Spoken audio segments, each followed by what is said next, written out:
Amigos de la vida, psicoanálisis, respuesta necesaria, siguiendo con los videos de contraindicaciones para el psicoanálisis e información a la vez. Habíamos quedado que existen dos posibilidades en el número 10, que eran las contraindicaciones del análisis por un analista determinado. A, vamos a dividirlo en A y en B.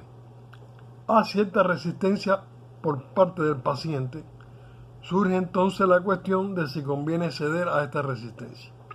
En general, el procedimiento psicoanalítico es el de analizar las resistencias y no ceder a ellas. Uno debe preguntarse si este tipo de resistencia no está profundamente arraigado en el carácter del paciente, si no forma parte de su neurosis y habría de repetirse en ese caso con cualquier otro analista. Pero la regla que manda no ceder a las resistencias solo puede ser obedecida hasta cierto punto. Cuando una resistencia es demasiado intensa, su análisis debe ser postergado y preparado por alguna forma de trabajo analítico. Si un agorafóbico, miedo a espacios abiertos, es incapaz de salir de su casa, el analista deberá ir al comienzo del análisis a la casa del paciente. De una manera análoga, el análisis de un complejo paterno poderoso estará colocado en mejores condiciones de preparación si el hombre con quien el paciente debe hablar acerca de ello no se parece, de hecho, al padre de este. Interesante. Un problema similar a este es el que se refiere a establecer si un paciente dado trabajará mejor con un analista hombre o mujer. Al ocuparnos el tema de la homosexualidad, en términos generales, el sexo del analista no tiene una importancia decisiva, pero esta regla general tiene frecuentes excepciones. Las personas que tienen un complejo de castración muy acusado pueden reaccionar de una manera muy diferente.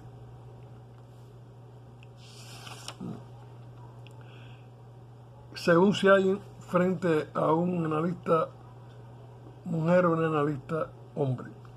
En tales casos se podrá evitar una resistencia inmediata muy intensa buscando un analista del mismo sexo que ni provoque mucho antagonismo ni una influencia demasiado atemperante. Sin embargo, el cambio de un analista por otro del sexo opuesto, cuando el análisis comienza a ofrecer grandes dificultades, no puede aplicarse a todos los casos como una panacea. Lo que se requiere más bien es una comprensión de la dificultad. Y solo está indicado un cambio de esta índole en los raros casos en que existe una resistencia de carácter insuperable y que parece depender del sexo del analista.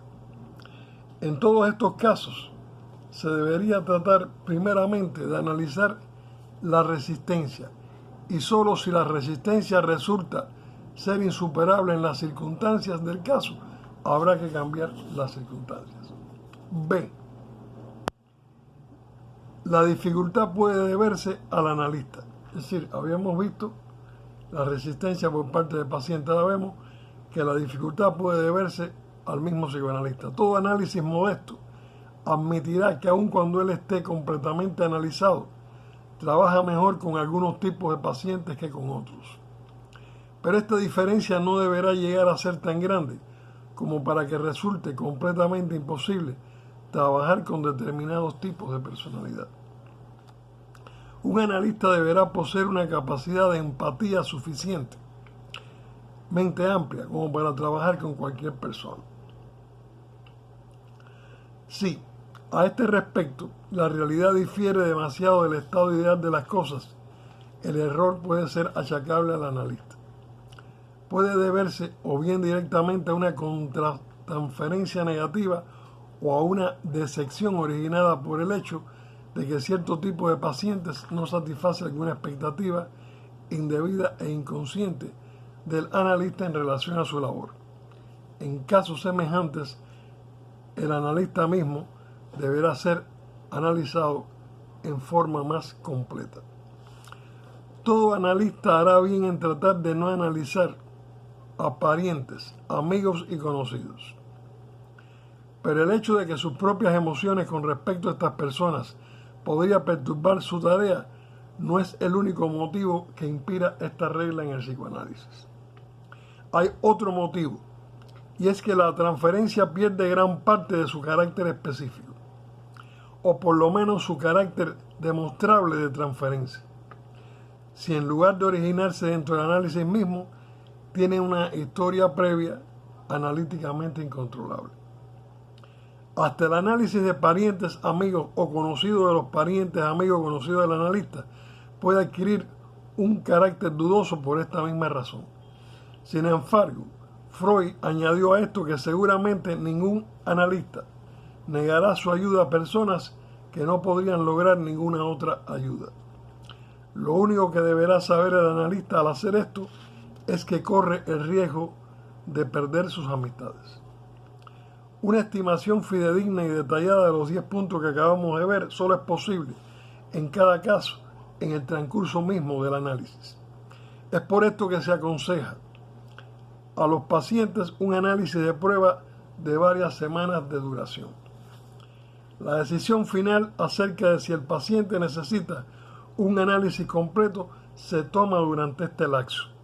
El análisis de prueba se realiza de acuerdo con las mismas reglas que el análisis final, pero la atención del analista se dirige a juzgar la indicación del tratamiento analítico. En el transcurso de pocas semanas, no solo se confirmará o alterará su primer diagnóstico, sino que realizará también un diagnóstico dinámico de los conflictos principales del paciente, de las resistencias más considerables y de su probable fuerza reactiva, de los sistemas defensivos del paciente en general, de su plasticidad y de su rigidez.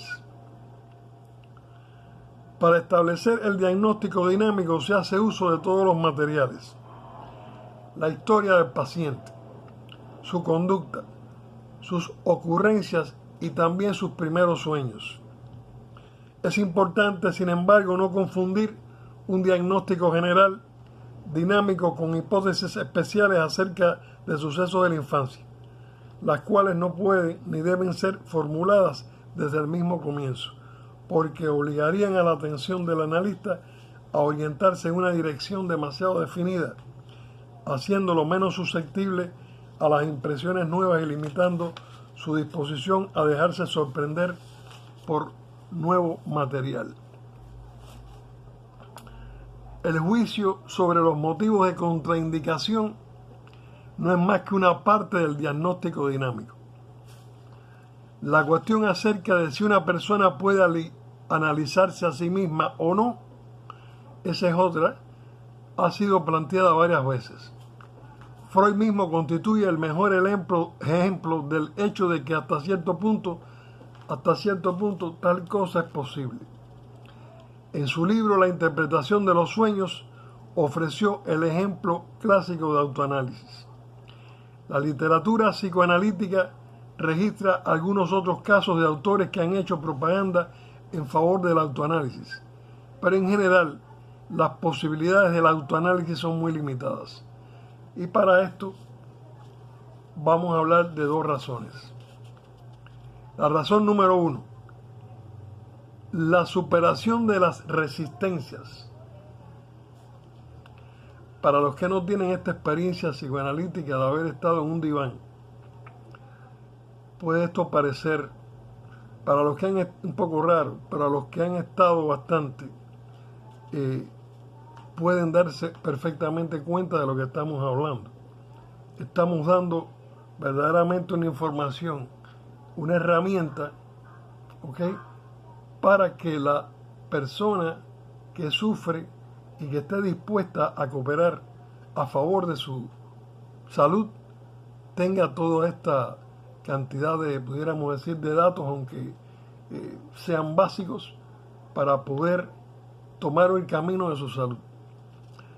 Así que la primera sería la superación de la resistencia sin ayuda de otra persona. Presupone una personalidad muy vigorosa y es enteramente imposible si la resistencia consiste en un punto ciego, en no ver simplemente lo que a uno no le agrada ver, cosa creo bastante frecuente. Cuando el analista es otra persona, puede demostrarle al paciente su ceguera. En el autoanálisis, los puntos ciegos quedan tal cual. Quedan tal cual. Y número 2, la relación afectiva con el analista, que es la famosa transferencia, constituye en dos sentidos una herramienta del psicoanálisis que falta en el autoanálisis. Es el deseo de agradar al analista, constituye en forma directa un importante motivo de superación de las resistencias, y de modo indirecto, la forma de la transferencia proporciona un modelo insustituible para el estudio de los patrones de conducta del paciente. Bien, próximamente hablaremos algo sobre las estadísticas. Creo que hasta aquí me parece que son videos muy necesarios, pero aparte videos que deben de escucharse con calma. Hay algo, cosas que uno aprende aquí en esto de las redes sociales. Hay quienes simplemente dan vista por el título y mucha gente depende de los titulares. Hay mucha gente que uno va aprendiendo, huyen simplemente de palabras. Así que imagínense cómo no huirían sobre conceptos. La gente tiene su derecho a defenderse, muchos con forma reactiva, es decir, con una crítica no productiva. Todos sabemos lo que es la crítica no productiva, una crítica que termina en el pobre fanatismo. Pero amigos de la vida, vamos por buen camino. Los espero siempre en Psicoanálisis, Respuesta Necesaria. No olviden dar el like, no olviden hacer el comentario, no olviden suscribirse. Vamos paso a paso avanzando. Vamos paso a paso avanzando y ustedes como yo tenemos la misión de poder convertir este canal en algo que sea verdaderamente productivo, fructífero y sano para muchos seres humanos.